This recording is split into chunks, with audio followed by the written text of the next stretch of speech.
بسم الله الرحمن الرحیم. السلام علیکم کتونکو اوریدونکو، زه یم ولید خټک.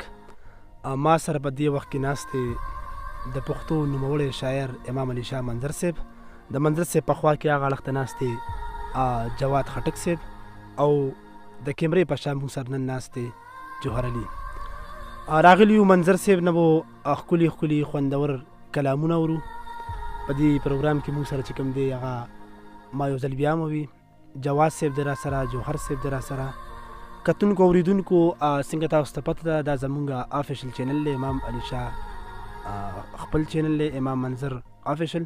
تاسو ټول نه خواست هم دی، گزارش هم دی چې دا چینل هم سبسکرایب کړئ، او دا منظر آفیشل دا چینل هم سبسکرایب کړئ، او دا خپلو ملګرو سره هم شیر کړئ. زمونږ فیسبوک پاڼه هم په دې موجود ده، امام منظر صاحب منظر آفیشل.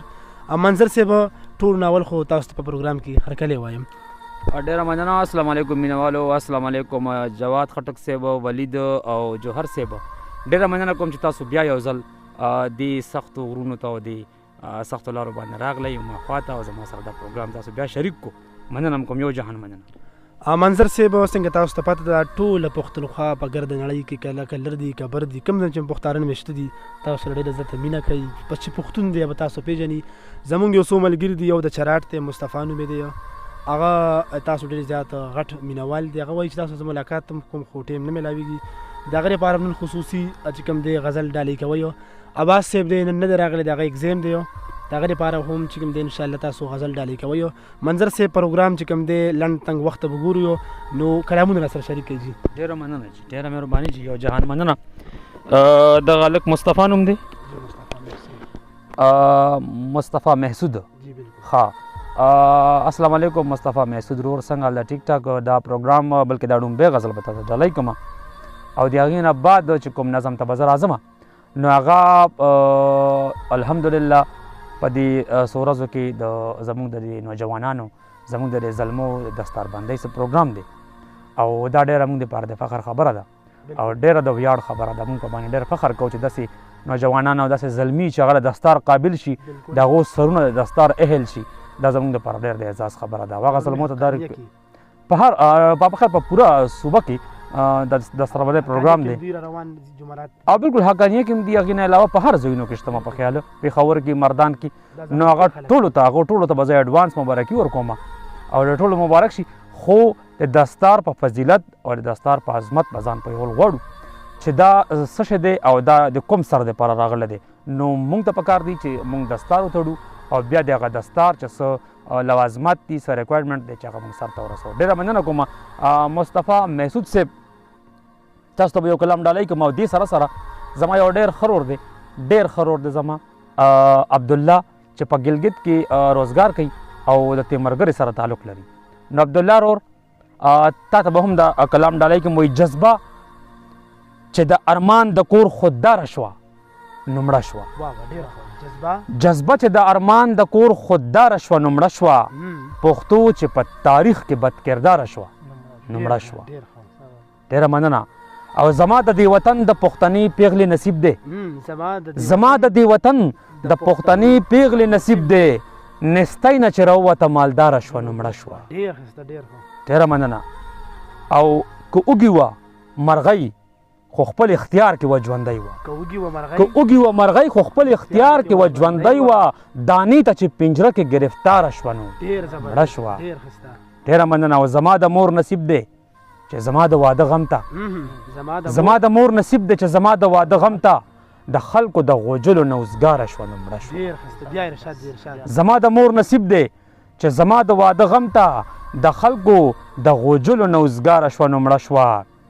او زمونږ د کور ډیوې ته به څوک څه ووایي خلکه، زمونږ د کور ډیوې ته به څوک څه ووایي خلکه، چې شپه څومره خوفناکه شوه خونکاره شوه نو مړه شوه. ډېره مننه جي. او وړې وړې خبرې زده کړې وې په څانګه، وړې وړې خبرې زده کړې وې په څانګه، بلبله چې د ساندو موسیقاره شوه نو مړه شوه.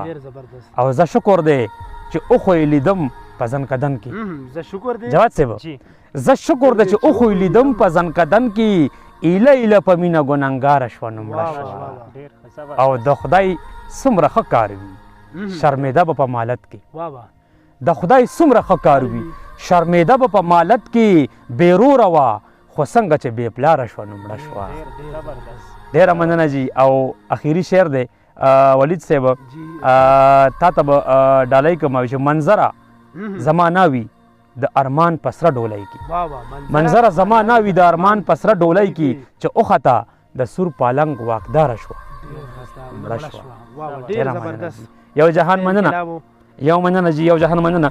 دا هغه زلمو ته چې کوم زلمي د دستار اهل دي او د دستار قابل شو، هغو ته به د یو نظم وړاندې کوم. وایي تا نه غوښتی شي د اسلام د پاره کار زلمیه، تا نه غوښتی شي د اسلام د پاره کار زلمیه، مبارکي در کوم وتړه دستار زلمیه. دستار زمونږ د پیغمبر د فضیلت نښه ده، دستار د امن رورولۍ د اخوت نښه ده، دا په دنیا د مسلمان د امامت نښه ده، دستار په کفر د اسلام د حکومت نښه ده. ته محترم شوي، معزز د خپل اسلام جوړ شوي، ته مجاهد شوي، ته قابل د احترام جوړ شوي، په حقیقت کې اوس د خپل نبی غلام جوړ شوي، ګټه تا وکړه چې اتل زما د قام جوړ شوي. کاروان تیار ساته د لوی الله په لار زلمیه، مبارکي در کوم وتړه دستار زلمیه. ډېره مننه جي. دا د بمونو فارمولې او بارودي لیبارټرۍ، دا د بمونو فارمولې او بارودي لیبارټرۍ زمونږ د خړو مدرسو کردار ته چرته رسي. ماده پرست د په دې خپلو تمغو ناز نه کوي، نوبل انعام د مسلمان دستار ته چرته رسي. دا د وسلو ټکنالوژي دغه جدید میزایل زما د یو الله اکبر اواز ته چرته رسي. دا پالیسی دغه د کفر د تھنک ټینک سوچونه د یو قرآن د یو آیات الفاظ ته چرته رسي. نو اوس د بېشکه جناتیان کړل مور او پلار زلمیه، مبارکي در کوم وتړه دستار زلمیه. ډېره مننه جي. دستار اعزاز دی او انعام د محمد د دستار، نوبل انعام د لم یلد ولم یولد د دستار. هر څوک اورو چې خراب د دستار، بد د دستار، خو د دې قام زلمي چې وتړي نو حد د دستار.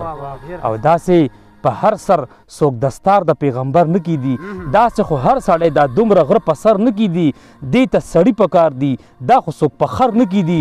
دستار هغه تړي چې سر په هر یو در نه کیدي. جوړ که راځه د اسلامي تاریخ کردار زلمیه، مبارکي در کوم وتړه دستار زلمیه.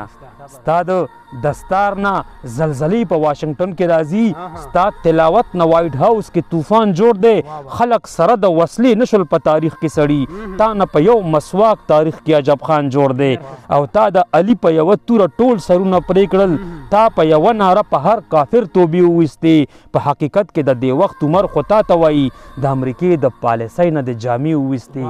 زلزلې جوړې که د تورو په شړنګار زلمیه، مبارکي در کوم وتړه دستار زلمیه. ډېره مننه جي. او دیو عثمان به ته پیدا کوي عمر به ته جوړوي، عثمان به ته پیدا کوي عمر به ته جوړوي. دا د انګریز د ایجنټانو د بچو کار نه دی، د مدینې نظام به تاسو په قرآن جوړوي. دې ته د تورې ضرورت ته د بنګړو کار نه دی. په اسلامي ملک کې د کفر د بېدینو نظام چغه شه پاسه د بلال د خولې اذان غواړي. دا جمهوریت او امریت خو د انګریز پیشه ده، که مدینه غواړي نظام به د قرآن غواړي. دغه جهاد اوس د الله د کور پاسمان غواړي، د پیغمبر د احادیثو ترجمان غواړي.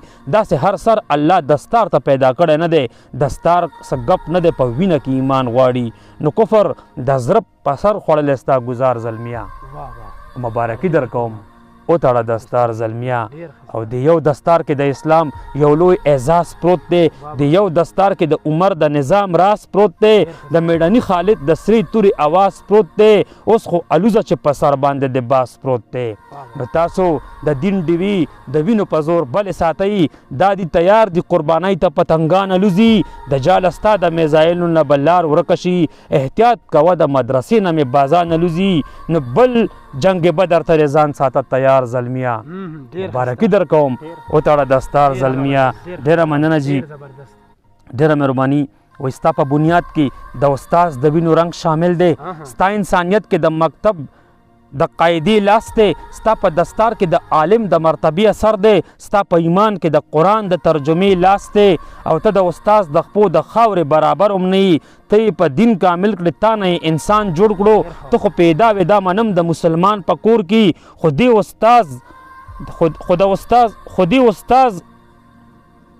خودي استاد درنه کوټلې مسلمان جوړ کړو دغه دستار په حقیقت کې د استاد حق دی تر دې مقامه ته راغلی د استاد په زوري تا نه په خپل دستار کې هیر نشي د خپل حیثیت تا نه که باس جوړ شو نو دا هم د بل باس په زوري نو خدای تاله درکړو تا اختیار په خپل اختیار زلمیا د ګناهونو ډک منظر شه در نظر زلمیا زما دا ټوله شاعري او ستا پیزار زلمیا بیا در نه غواړم د کافر په کور یلغار زلمیا مبارکي در کوم وتړه دستار زلمیا ډېره مننه جي ډېره مهرباني ولید بھائی ډېره مهرباني دا او امام علي شاه منظر صاحب ډېر خوبصورت او ښایسته نظم کوم چې زمونږ د مدرسې عالمانو ته ډالۍ و کتونکو راتلونکي پروګرام پورې د اجازت غواړو د الله په امان